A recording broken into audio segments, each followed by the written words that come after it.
আজকে অনুষ্ঠিত ঢাকা বিশ্ববিদ্যালয়ের খ ইউনিট অর্থাৎ কলা ও সামাজিক বিজ্ঞান অনুষদের ইংরেজি অংশের সহজ সমাধান। সো আমি জাস্ট এখানে আনসারগুলো বলে দিচ্ছি, ডিটেলস বলতেছি না, কারণ এইগুলো হচ্ছে তোমরা অলরেডি সলভ করে আসছো। ঠিক আছে, এই জন্য সরাসরি আমি আনসারটা বলতেছি।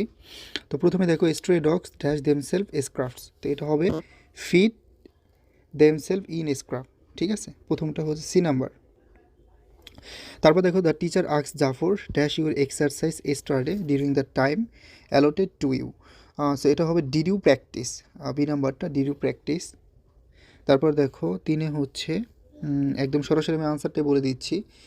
তিনে হচ্ছে B number, adversely affected, adversely affected.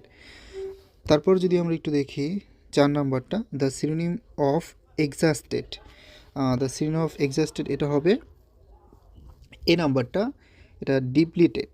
ঠিক আছে, ডিপ্লিটেড। তারপর দেখো পাসে কী বলছে, পাসে বলছে the players along with the coach, এটা আর রিকোয়ার, এটার আনসার হবে আর রিকোয়ার।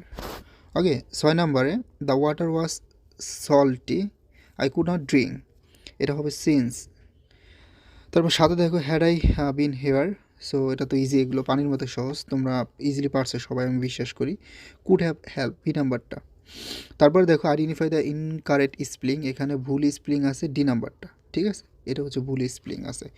ওকে, তাহলে এই আটটার মধ্যে একটু দেখো যে তোমাদের কয়টা হয়েছে, দেন আমরা পরবর্তী স্লাইডে চলে যাই। এখানে চারটা স্লাইড আছে, বিশেষ করে প্রথমটা দেখো 11, শি লেইন সরি, সো এটা হবে against the wall gasping for breadth.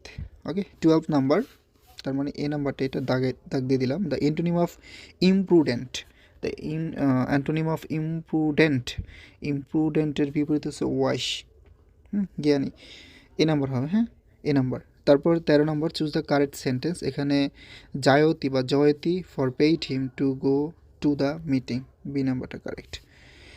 তারপর বলছে a person who helps people, একজন ব্যক্তি যিনি লোকজনদের সাহায্য করে, through charitable causes is an philanthropist, B number. And last one is metaphor, so that's it. So কমেন্টে জানাও ঝটপট যে কারটা হয়েছে। আর এই বছর কাটমার্ক অনেক কম হবে, যেমন উইদাউট জিপিএ 53 থেকে 55 হবে। ঠিক আছে, তো পরীক্ষা যেমনই হয়েছে ভরসা রাখো, শেষ পর্যন্ত আশা রাখো, ইনশাল্লাহ ভালো একটা রেজাল্ট হবে।